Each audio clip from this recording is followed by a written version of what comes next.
Queridos amigos, bem-vindos ao Think Bricks. Hoje nosso convidado é um analista político, professor Lorenzo Pacini, e um amigo do nosso canal, Lorenzo Pacini. Muito obrigado. Olá a todos. Oi, é um prazer te ver novamente. Bem-vindo ao Think Bricks. E Lorenzo, você já esteve no nosso canal várias vezes e estamos felizes por você estar conosco novamente. Hoje eu gostaria de falar sobre o panorama geral do que está acontecendo na Ásia de modo geral. Bem, estamos testemunhando turbulências, especialmente a mais recente no Nepal, que na verdade é muito interessante.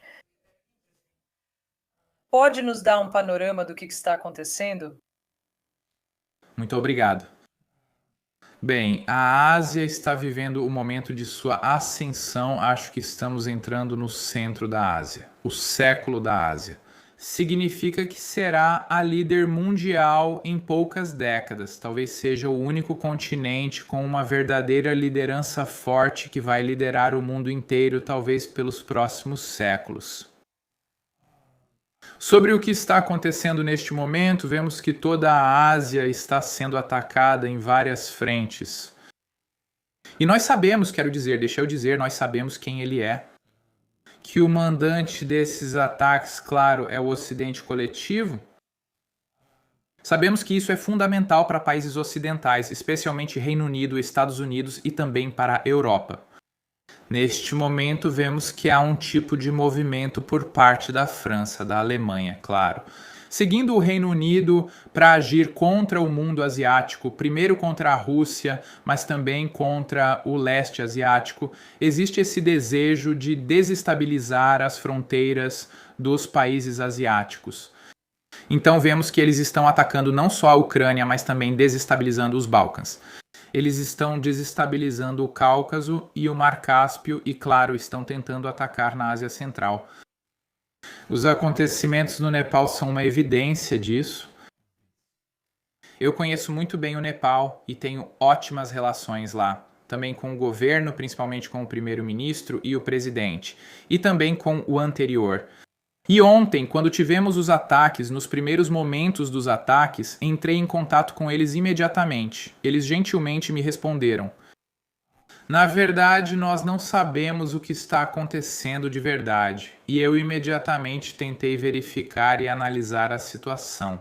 Mesmo que não haja tantas informações, apenas alguns poucos vídeos filtrados pelas mídias, muito poucos textos vindos daquele lado, então é bastante complicado. Mas o que sabemos como base de informação para trabalhar é que temos uma grande influência do Reino Unido. No Nepal, na verdade, toda aquela região da Ásia estava sob, como sabemos, o controle do Império Britânico. Temos a Índia, temos Bangladesh e o Nepal tem um papel fundamental nas relações entre a Índia e a China. E esse é o ponto, porque vimos nas semanas anteriores que China e Índia estão deixando de lado seus problemas. E eles começaram a concordar com um futuro comum. E deixe-me dizer, a Índia terá um crescimento muito inteligente e forte nos próximos anos, justamente porque está surgindo como uma superpotência no mundo.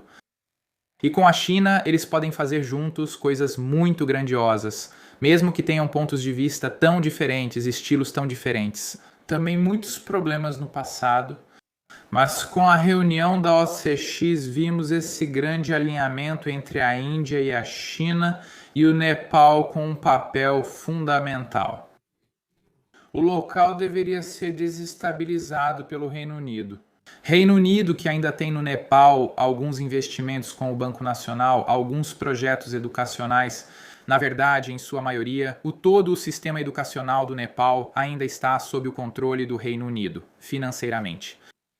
Isso é um grande problema porque o Nepal não é uma superpotência e sim um país pequeno. O PIB tem, não é significativo para o comércio global. Eles estão cercados por montanhas e diferentes países, e os vizinhos, exceto o Butão, são a China e a Índia, os únicos 2 países com quem podem contar. Então, o problema ainda está presente porque desestabilizar o Nepal significa criar um grande ponto de foco no meio da Ásia, pelo território das montanhas, que na verdade é um dos mais delicados tanto para a Índia quanto para a China, se olharmos por uma perspectiva militar estratégica, e em segundo lugar, eles precisam desestabilizar o Nepal. Também por algumas questões étnicas, como sabemos, do outro lado na China está o Tibete. Então temos uma guerra religiosa, né, ainda um pouco presente e com uma compreensão internacional que foi mal interpretada muitas vezes. Então, como sabemos no mundo, há quem pense que o Tibete deveria ser independente e deveria ser um estado religioso, separado por causa do budismo. Já a perspectiva chinesa afirma que o Tibete faz parte da China.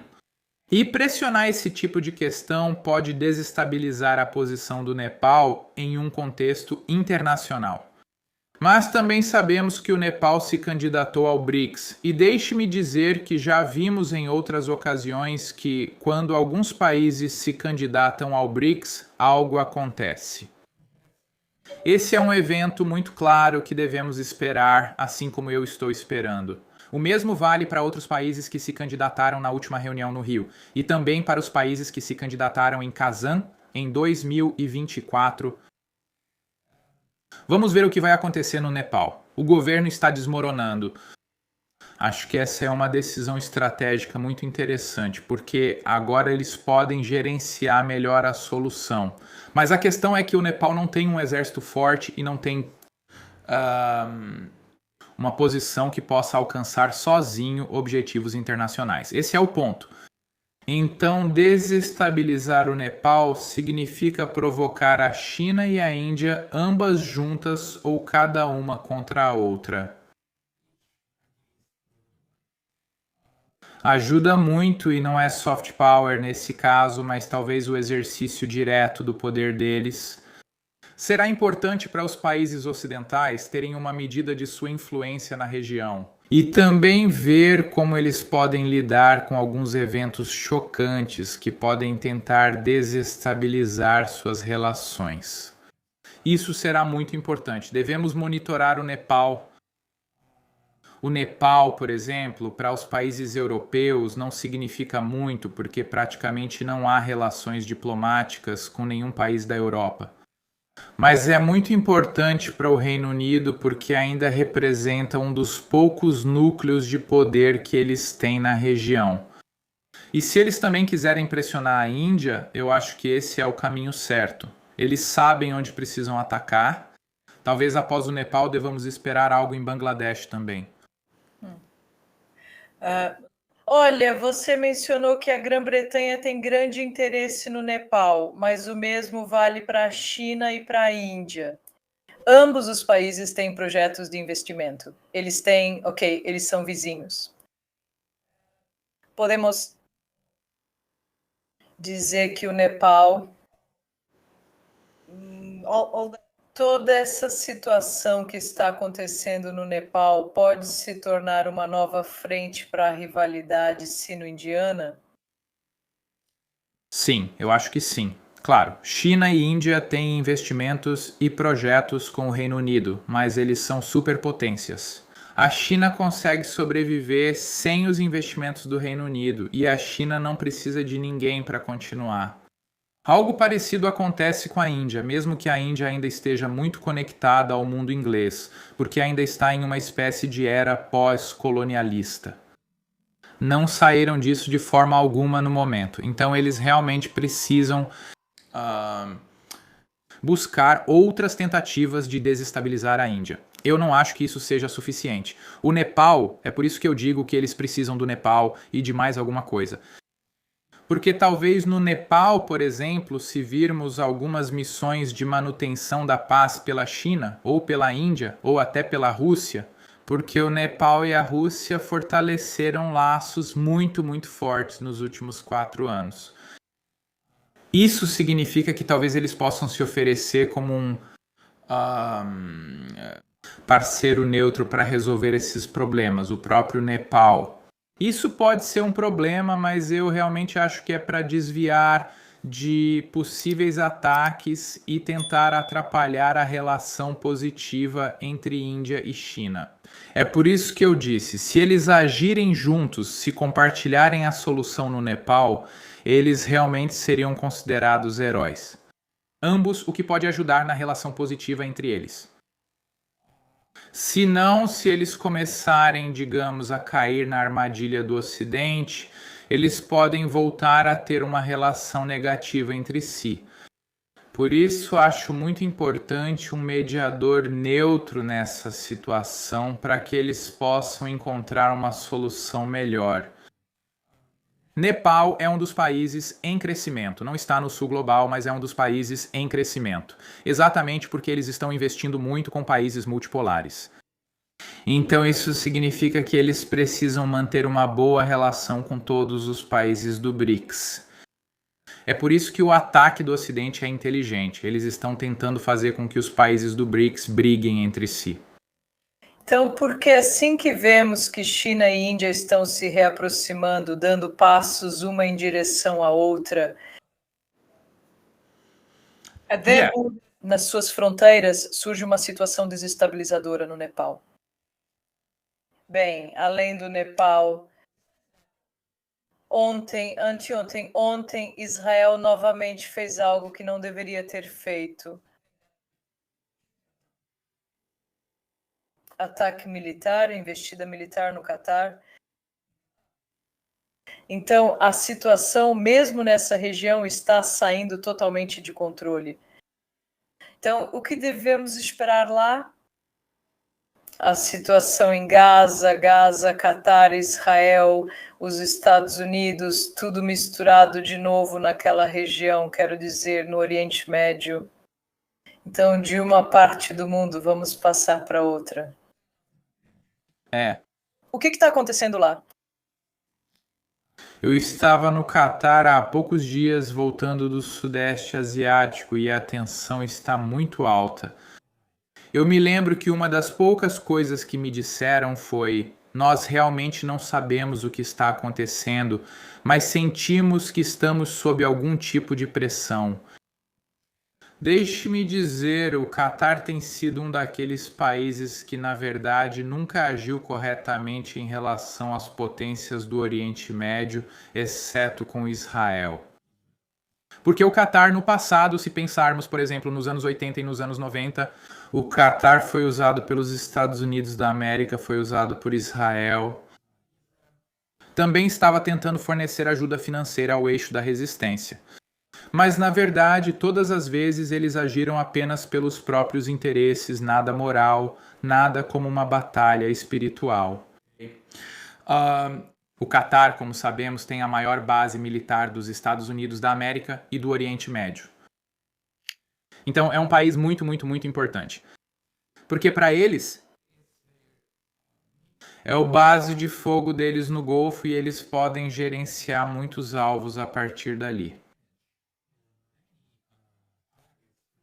Se lembrarmos da guerra de 12 dias entre Irã e Israel em junho de 2025, o Catar foi muito importante para os Estados Unidos atacarem o Irã. Então, na minha opinião, esse ataque ao Catar, talvez, deixe-me dizer, pode ser algo que já estava planejado dessa forma antes. O que vou te dizer agora, vamos considerar isso como uma opção.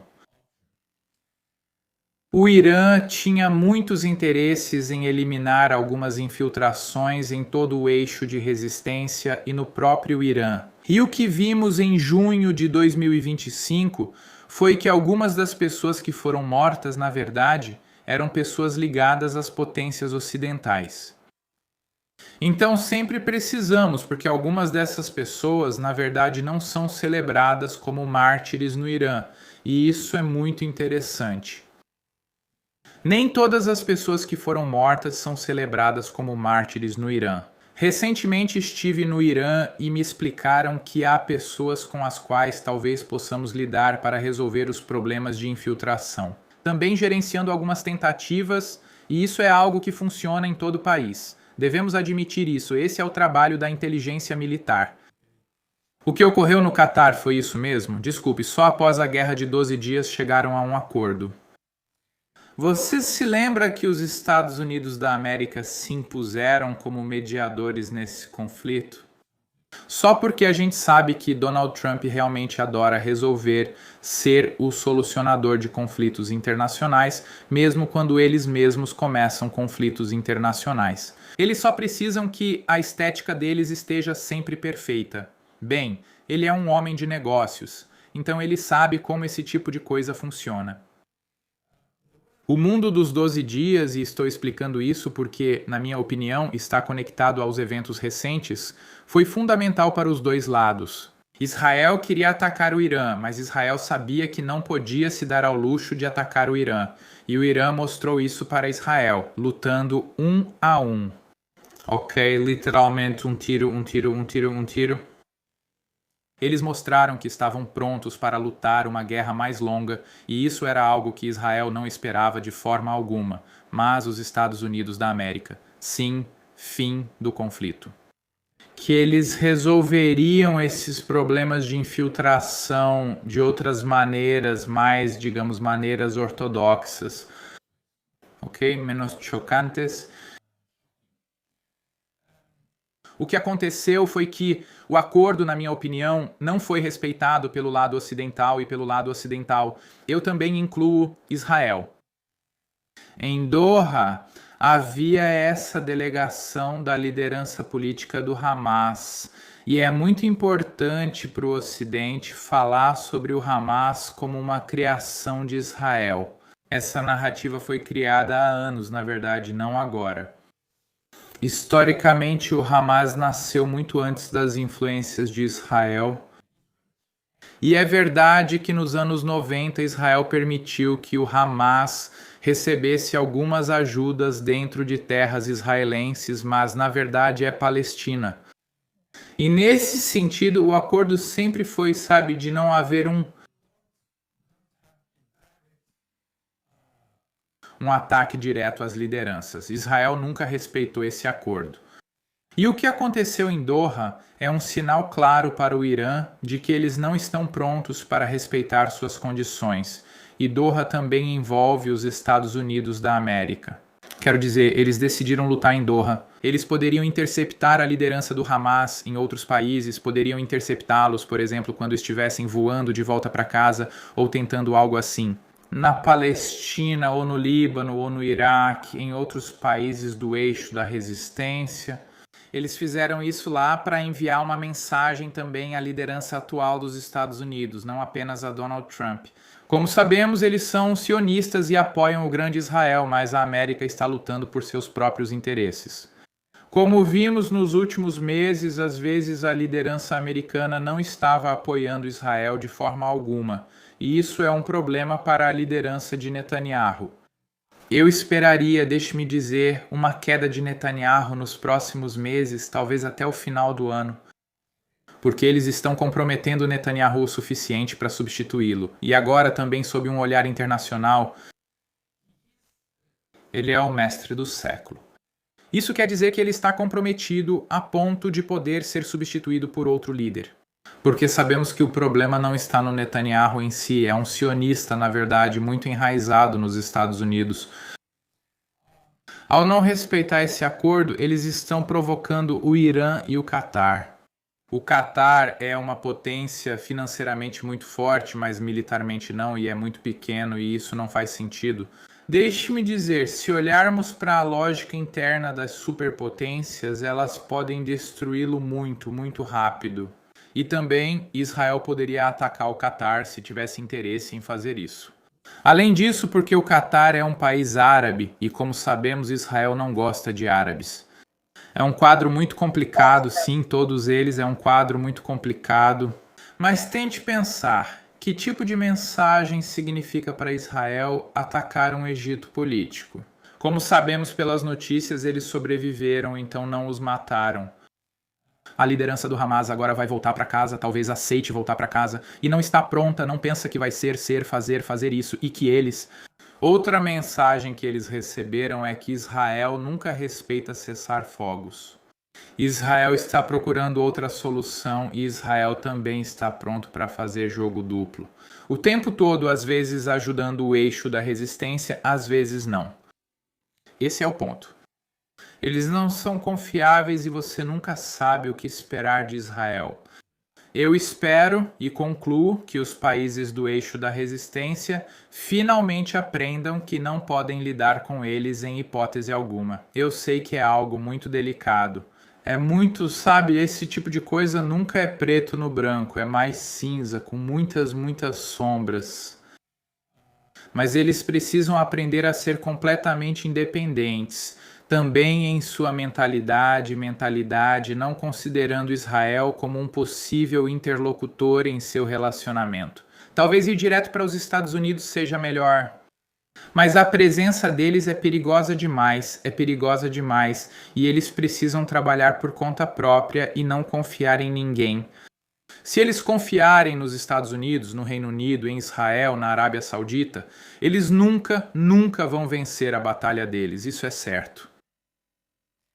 Bem, Israel declarou que o ataque foi acordado com Washington. Na verdade, bem, vemos que não há paz naquela região e não haverá, pelo menos num futuro próximo. Eu não sei, meses, anos, mas a história com Netanyahu também. Eu não sei. Nós ouvimos várias vezes, né, só desde o começo daquele 7 de outubro, que o governo dele está caindo e etc. Vamos ver. Vamos ver. Sim, é muito, sabe, deixa eu dizer, por uma muito estratégia política muito simples, de manual. Ok. Quando você tem um líder, você sempre pode chantagear, você sempre pode usar o líder por algum motivo, para alguns objetivos. E quando você tem alguém tão comprometido, em uma visão internacional, porque, vamos lá, praticamente o mundo inteiro está apoiando a Palestina. Isso não significa apoiar o eixo da resistência, isso não significa apoiar os países do eixo da resistência, ok? Mas a luta pela Palestina se tornou algo mundial e é um tipo de coisa nos países ocidentais.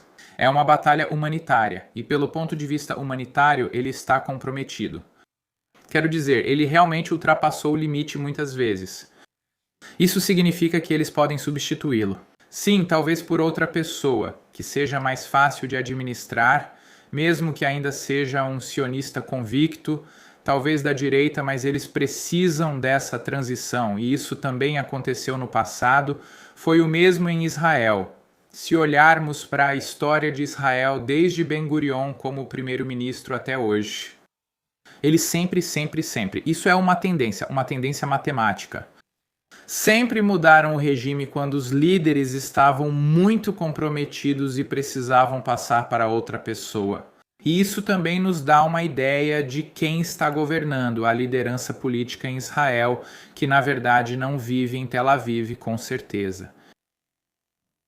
Então eles preferem simplesmente fechar a página negra desse livro e abrir outra. Então, quando você diz que o eixo da resistência, os países que apoiam o Hamas não deveriam, e não fazer acordos com Israel, com os Estados Unidos e agir por conta própria, me veio à mente. Eles deveriam agir como os BRICS fizeram recentemente, quando Trump impôs tarifas de 50% ao Brasil, à Índia e à África do Sul. E no dia 8 de setembro, Lula convocou uma cúpula de emergência para discutir, para discutir o que fazer diante dessa situação. Os Estados Unidos sempre bem, e do meu ponto de vista, sim, tudo bem. Quando o presidente e os líderes do país estão cuidando do próprio país. Claro, é o primeiro. Os Estados Unidos, que com essa guerra comercial tenta suprimir outros países. Na sua opinião, o que a cúpula do BRICS, que aconteceu em 8 de setembro, vai trazer para o mundo econômico, para o mundo político? Eu acho que eles precisavam dessa reunião. E a questão não é pelos países asiáticos e africanos do BRICS, mas sim por esses países ibero-americanos. Isso fica claro porque antes do BRICS nós já vimos as novas tarifas impostas pelos Estados Unidos. Sim, praticamente no mundo todo. Eles espalharam isso na Europa, espalharam nos países africanos, espalharam na Ásia, especialmente contra a China. A guerra de tarifas é um estilo clássico, né? Uma solução clássica para os Estados Unidos da América. E eles precisam disso porque Donald Trump está entendendo que a dívida pública dos Estados Unidos está completamente fora de controle e eles não conseguem administrar isso porque o dólar está desmoronando. E porque, você sabe, os americanos são consumidores incríveis, eles consomem 5 vezes mais do que qualquer outro povo no mundo. Então, e a economia deles é baseada principalmente em importação. E importação significa que eles precisam arranjar algumas soluções. O comércio em dólar é baseado nesse tipo de importação, eles praticamente não produzem nada. Então Donald Trump está atacando todos os países que estão lidando com os BRICS porque eles não fazem parte dos BRICS.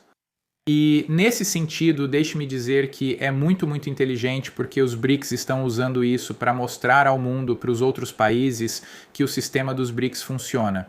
Na verdade, porque eles podem continuar, não tiveram muitas consequências em suas economias, então é uma solução. É uma boa solução. Você pode sair do domínio do dólar e entrar na parceria dos BRICS para ter uma vida melhor. E por outro lado, Trump também usou isso, é claro, para pressionar a liderança política dos BRICS. Pois sabemos que os BRICS seguem como parceiro geoeconômico, mas eles estão, na verdade, atuando com uma espécie de soft power sobre as instituições políticas dos outros países que não fazem parte dos BRICS. E os BRICS são o maior parceiro geoeconômico. O que aconteceu com a América do Sul? O Brasil tem uma situação muito complicada. O Brasil está em uma posição muito perigosa, porque o Brasil é um país ibero-americano, está muito infiltrado pela CIA e serve como um ponto de controle internacional para alguns comércios ilegais, como a cocaína, por exemplo. E eles são o maior país dos ibero-americanos e estão literalmente cercados pela influência americana e pelos sistemas militares americanos. Já vimos isso no passado. Vamos pensar no Bolsonaro, por exemplo, mas também na liderança anterior do Lula, que eles estão prontos para negociar com todo mundo.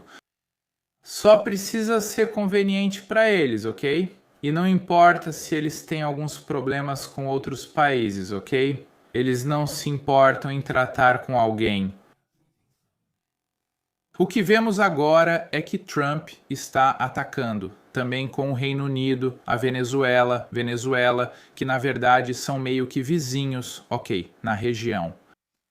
Venezuela, porque sabemos é a maior reserva de petróleo do mundo.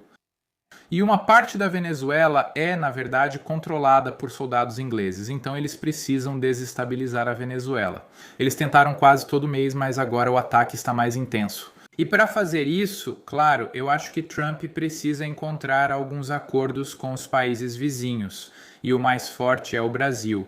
E em segundo lugar está a China, está a Argentina. Lula teve a liderança do BRICS durante todo o ano. Eles não fizeram nada, só organizaram a reunião no Rio, mas pelo resto do ano não fizeram nada. Eles ficaram em silêncio total, sem desenvolver nada. Ainda assim, as ações concretas foram tomadas pela Rússia, China, OK principalmente, e alguns países pequenos novos. Então só agora que ele está com problemas, ele está pedindo uma reunião com os líderes do BRICS e tentando encontrar uma solução, porque tenho quase certeza de que eles receberam uma forte pressão para se posicionarem ao lado dos Estados Unidos da América, talvez sob algum tipo de chantagem. E a questão é, se eles não permitirem que os Estados Unidos da América façam o trabalho sujo deles, O que vai acontecer com o Brasil? Na minha opinião, Lula convocou essa reunião, uma reunião urgente, justamente porque ele precisa de uma solução. Ele precisa saber quem são os aliados e o quanto os BRICS. Os países estão prontos para ajudar o Brasil em caso de um conflito interno, por exemplo. Nós sabemos que o Brasil é uma federação, é um país muito grande. Eles têm muitos problemas dentro do país. E se alguns pequenos incêndios se tornassem maiores, eles poderiam ter um colapso em partes inteiras do país. Um país que está cheio de empresas internacionais. Ok, não brasileiras. Talvez seja a hora do Brasil encontrar uma boa solução para a soberania e dependência. Mas a questão é que eles têm medo, na minha opinião, eles têm medo do que pode vir depois. Tarifas são um problema, sim, com certeza, 15% com tarifas adicionais, sim. Mas vamos lembrar que as tarifas são, na maioria das vezes, um problema para a economia doméstica dos Estados Unidos, não para os outros países. Como elas funcionam, a maioria foi aplicada por Donald Trump. Eu me lembro que li o documento, ok. A maioria delas são tarifas que são ativadas quando as mercadorias chegam aos Estados Unidos. Então, na verdade, importar para os Estados Unidos já não é mais conveniente. Isso significa que as empresas dos Estados Unidos vão começar a parar ou reduzir as negociações com empresas estrangeiras. E, portanto, as consequências vão recair sobre as economias dos outros países. Mas a maioria desses países, como a China, pode fazer por conta própria ou pode encontrar outros parceiros. Mesmo que não seja tão fácil, porque o maior parceiro comercial da China é exatamente os Estados Unidos da América. Então, se eles pararem completamente, eles podem não ter problemas, mas podem começar a ter um crescimento mais lento ou uma pequena recessão. Sim, isso pode acontecer em alguns meses, talvez em dezembro ou janeiro, se continuarem com as tarifas. Então, Lula está com medo, o Brasil está com medo, e se eles conseguirem desestabilizar o Brasil, acho que em breve eles também atingirão a Venezuela. Nesse sentido, os russos foram muito espertos ao aumentar sua presença em Cuba novamente, e também o Irã melhorou sua colaboração com a Venezuela. Eles estabeleceram laços muito fortes de cooperação militar. Isso é muito interessante. Da mesma forma, e a China, como sabemos, no Chile e no Peru, eles estabeleceram uma presença forte. Então, na verdade, eles estão tentando fechar a Iberoamérica, mesmo que não seja tão fácil. Você se lembra? Durante a cúpula dos BRICS em Kazan, Maduro estava presente pessoalmente e a Venezuela pediu para entrar nos BRICS. E quem vetou? Lula. Brasil. Sim, o próprio Lula não estava presente. E o Brasil, representado pelo ministro das Relações Exteriores, na verdade, literalmente disse não há Venezuela para entrar no BRICS. E há apenas alguns dias eu vi, não sei, um veículo de mídia que citou o discurso do Lula dizendo que o Brasil deveria cooperar melhor com a Venezuela.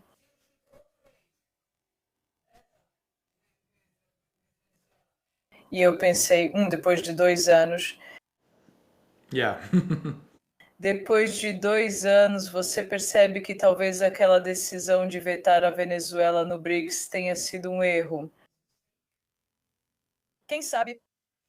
Quem sabe, com certeza. Agora eles precisam buscar novas formas de relacionamento. É necessário. O Brasil claramente não está pronto para enfrentar uma guerra contra os Estados Unidos. E o fato da união dos BRICS, podemos dizer... Digitalização, estamos falando sobre digitalização de tempos em tempos. Mas será que é verdade que os BRICS podem impulsionar ainda mais a digitalização? Honestamente, sim, mas de forma diferente. Como disseram, vou explicar. Eu realmente vejo que durante a liderança russa do BRICS, eles foram geniais. Você se lembra que já conversamos aqui e você trouxe muitas boas notícias sobre o sistema de pagamentos do BRICS aqui no Think BRICS? E na verdade esse é o ponto sobre o qual eles falaram. Eles começaram a falar sobre esse sistema de pagamentos compartilhado e uma moeda alternativa há alguns anos, apresentando essa ideia. Essa foi uma estratégia de guerra de informação muito interessante, porque eles testaram, desestabilizaram alguns mercados e buscaram algumas operações comerciais muito boas. E quando eles chegaram ao BRICS em Kazan e deram apenas o valor de um café, disseram: não estamos prontos. É complicado, então não podemos fazer o BRICS Pay agora. Mas enquanto isso, eles testaram como os países estavam prontos para sair do dólar. A desdolarização eu acho também é imparável, porque o dólar não representa mais um poder político forte como antes. E, na verdade, por uma doutrina financeira muito simples, é mais fácil e melhor agora, nessa fase da história, fazer trocas em moedas nacionais. Além disso, porque isso significa para muitos países melhorias em suas economias. Só um exemplo. Países asiáticos que foram bloqueados pelas sanções da Europa para receber o GLP, por exemplo, ou o petróleo, agora eles estão vendendo em suas moedas nacionais para os Estados Unidos e estão vendendo novamente para a Europa. É um negócio perfeito para todo mundo. Porque ambos estão ganhando mais dinheiro, sabe? Fazendo muito dinheiro com algo que antes era enviado diretamente para os países europeus e pago por apenas alguns. Então essa é uma solução muito inteligente. Por outro lado, vemos que essa estratégia de guerra de informação foi seguida passo a passo por uma diplomacia muito clara, uma diplomacia geoeconômica, porque eles restabeleceram novas relações comerciais e encontraram muitas soluções nas trocas com moedas nacionais. E isso é muito importante, porque lembre-se, há alguns anos já estávamos falando sobre a substituição pelo petro-yuan no lugar do petrodólar. Na verdade, funcionou de um lado, funcionou porque agora um lado do mundo já não considera mais isso de forma alguma. Para os principais produtos, o dólar como a principal moeda. Mas, por outro lado, e o presidente Vladimir Putin disse isso alguns meses atrás, ninguém tem interesse total em destruir o dólar. O dólar é útil agora justamente porque está em colapso. Isso significa que eles podem negociar melhor, isso significa que eles podem usar o dólar e, além disso, os americanos ainda são os principais consumidores do mundo. Isso significa que eles podem gerenciar o mercado de moedas e também podem, talvez, de um lado, ajudar os Estados Unidos a destruir o dólar baseado no Fed, para voltar a um dólar nacional baseado em bancos. Talvez para o comércio internacional eles usem um dólar digital que estão aprimorando, assim como países do BRICS aprimoram suas criptomoedas. Certo, e moedas digitais. Então, nesse sentido, esse é um processo que, na minha opinião, só para dar uma ideia, levaria não menos que 15 anos, 10 a 15 anos, porque destruir um sistema que foi estabelecido mundialmente é tão difícil e people. As pessoas estão sofrendo por isso, a situação na América é muito delicada. Acredito que essa digitalização ocorre porque é necessário mudar todo o sistema. E, claro, sem o dólar, os Estados Unidos não podem mais tentar impor sua hegemonia no mundo todo. Além disso, porque sim, eles têm armas, mas as armas são pagas em dólares. Então vai chegar um momento em que, você sabe, nos Estados Unidos da América, só um parêntese, o sistema militar funciona muito bem, porque eles são muito bem pagos, muito bem pagos, mais do que todos os outros soldados do mundo, especialmente os oficiais. Eles têm muitos interesses, eles têm suprimentos muito bons, eles têm um bem-estar incrível. Ok, só para eles. E eles sabem como lidar, sabe, com as pessoas que eles querem usar para fazer guerras ao redor do mundo. Se você não consegue mais sustentar esse tipo de relação de trabalho, você não pode pedir para eles fazerem o mesmo trabalho de antes. Então, sim, você tem algumas pessoas boas, sabe, fiéis, e você não precisa de tanto para a lealdade delas. Mas e quanto aos outros, o que acontece? E se você quiser fazer uma guerra, geralmente precisa aumentar sua participação nessa relação. Senão, ninguém iria lutar uma guerra por você nesse sentido, talvez. Bloquear esse lado do dólar é muito importante porque eles também estão limitando a expansão de algumas guerras. E é por isso que, por exemplo, Donald Trump realmente limitou a presença de alguns soldados. E especialmente na Europa, por exemplo, e no Oriente Médio, está usando outras formas. Outra coisa, só para você entender como precisamos ir passo a passo, será uma mudança lenta no mundo. No passado, os Estados Unidos da América foram famosos, porque com agentes da CIA, eles podiam subverter governos, podiam fazer atentados, mudavam o regime, eles exportavam democracia. Eles faziam muito trabalho de infiltração, agora não estão fazendo como antes na Venezuela. Eles tentaram, não funcionou. Talvez tentem no Brasil, já que estão bem infiltrados. Mas, por exemplo, no Sudeste, no Oriente Médio, não funcionou. Isso significa que eles não têm mais a força, talvez também a força financeira, e não têm mais a permissão dos outros países para agir como se fossem os governantes do mundo. Então agora eles precisam voltar a algo muito convencional, tipo, ok, enviamos nossa marinha, por exemplo, para as fronteiras marítimas, fronteiras com Taiwan, ou enviamos nossas frotas para o mar Mediterrâneo ou para o Golfo. Mas, na verdade, essa é uma estratégia militar muito clássica, não é a estratégia oculta que eles usaram por décadas. Essa é uma mudança interessante, porque significa que eles não podem mais agir como antes, porque as medidas estão mudando. Eles estão limitados. Sim. Lorenzo, eu poderia te ouvir por horas e conversar com você por horas, na verdade. Mas vamos voltar, vamos continuar. Vamos continuar. Sim, vamos voltar para a Ásia. Nós começamos com a Ásia e sabemos que você tem relações especiais com Myanmar. E você também escreveu um livro sobre Myanmar. Sim. Você pode nos contar um pouco mais sobre isso? Sim. Myanmar, na minha opinião, será um país importante, muito importante para o desenvolvimento multipolar do Sudeste Asiático, por algumas razões. Antes de tudo, é o único país do Sudeste Asiático que não tem relações oficiais com países ocidentais, especialmente com o Reino Unido e os Estados Unidos da América. Deixe-me dizer que é um país puro, talvez ainda puro, no bloco mundial do Sudeste Asiático, em toda a península da Indochina. Isso significa muito porque, como sabemos, o Estreito de Malaca fica abaixo de Myanmar, Tailândia, Malásia e Indonésia. É um dos mais importantes para o comércio global. Singapura está exatamente no centro desse triângulo. Ok?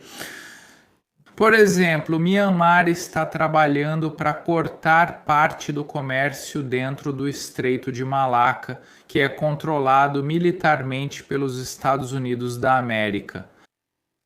Isso significa cortar muito do comércio para os americanos, e não só para os americanos, mas também para os parceiros no Sudeste Asiático. Muito interessante porque eles estão fortalecendo novos laços com todos os vizinhos da região, principalmente com a Índia e a China. Índia, com quem fazem fronteira, e um pouco com Bangladesh. E a Índia é o maior parceiro comercial e o maior parceiro para a estabilização da Zona Norte, que é a região afetada pelo terrorismo e por outros problemas como drogas e criminalidade. No lado nordeste, eles têm Yunnan, que é uma grande fronteira com a China, e historicamente eles são como irmãos da China. Eles têm uma expressão que realmente significa que eles são irmãos de sangue com os chineses. E isso é muito importante porque eles estão mais próximos dos chineses do que todos os outros países do Sudeste Asiático, mais do que o Vietnã, por exemplo. Ok? Isso é muito significativo porque eles estão trabalhando muito. Para a China sair no Oceano Índico exatamente a partir de Myanmar e para a Índia ir para o Mar do Sul da China a partir de Myanmar, cortando literalmente a terra e indo diretamente pelo rio para Tailândia e assim por diante. Então eles estão remodelando o comércio lá. E também, geopoliticamente, Myanmar é estratégico porque será o primeiro país a ter energia nuclear muito em breve no mundo, Sudeste Asiático. Eles têm um acordo com Belarus e Rússia para energia nuclear, mas também têm um acordo para armas nucleares. Isso significa que talvez, com certeza, depois das eleições, eles serão a primeira, digamos, pequena superpotência do Sudeste Asiático. E, na verdade, eles são muito inteligentes em sua projeção para o futuro. Eles terão, por exemplo, eleições em dezembro. Eles não querem observadores internacionais das Nações Unidas porque não querem permanecer dentro desse sistema de direito internacional. Então eu sugeri algo interessante para eles. Ok, se vocês não querem eles, vamos chamar observadores dos BRICS, dos países da OCS, de países asiáticos. E eles disseram, ok, sim, isso é muito legal, vamos fazer isso.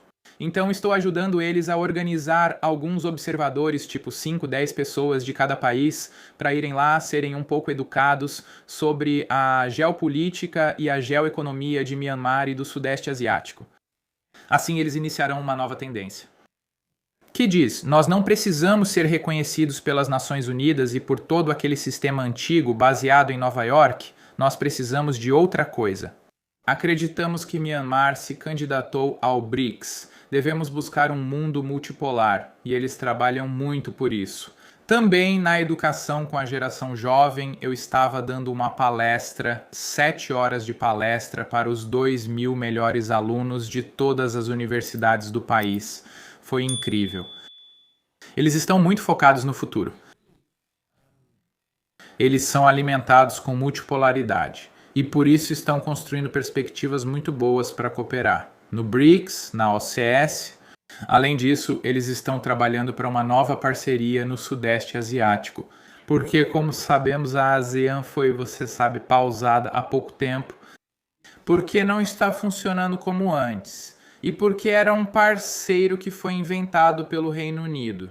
Então eles precisam renovar o seu futuro, e estão fazendo isso de forma muito inteligente, mesmo com muitos riscos, como a próxima eleição e a influência ocidental, o terrorismo que estão sempre à espreita. Mas nesse sentido, sim, escrevi um livro que na verdade já foi lançado em vários idiomas. E só para explicar o porquê. Esta terra, que é uma das mais ricas do mundo, rica em terras raras, em mercadorias, em minerais, em ouro, é chamada de Terra Dourada exatamente por causa disso. E eles estão prontos para fazer a sua parte em um mundo multipolar, se candidatando aos BRICS e às novas alianças antiterrorismo. Eles estão realmente dizendo isso para o povo. É possível para um país muito pequeno, com um PIB muito baixo, que até poucos dias atrás era considerado de terceiro mundo, entrar e ter um assento na primeira fila de um contexto internacional. Então, é por isso que é muito interessante do meu ponto de vista. E deixe-me concluir dizendo que é um bom exemplo. Por exemplo, para os países ocidentais, mudar a mentalidade, mudar a forma de pensar. Nós temos a Europa, por exemplo, todos esses países que estão perdendo essa oportunidade na história de se juntar a um mundo multipolar. E eles estão se confundindo, focando apenas no grande inimigo, Vladimir Putin, que eles querem destruir e blá blá blá. E enquanto isso, no resto do mundo está buscando perspectivas de paz, prosperidade, sucesso comum, futuro compartilhado, que na verdade é muito melhor do que ir morrer em uma guerra. Bem, na verdade, nos tempos em que estamos vivendo, isso soa como algo incrível. Que existe um país pequeno, como você disse, uma pequena superpotência, que ainda não tem a marca britânica ou americana sobre ele. Sim. Qual é o nome do seu livro? Conte para os nossos telespectadores. Myanmar in the Golden Land.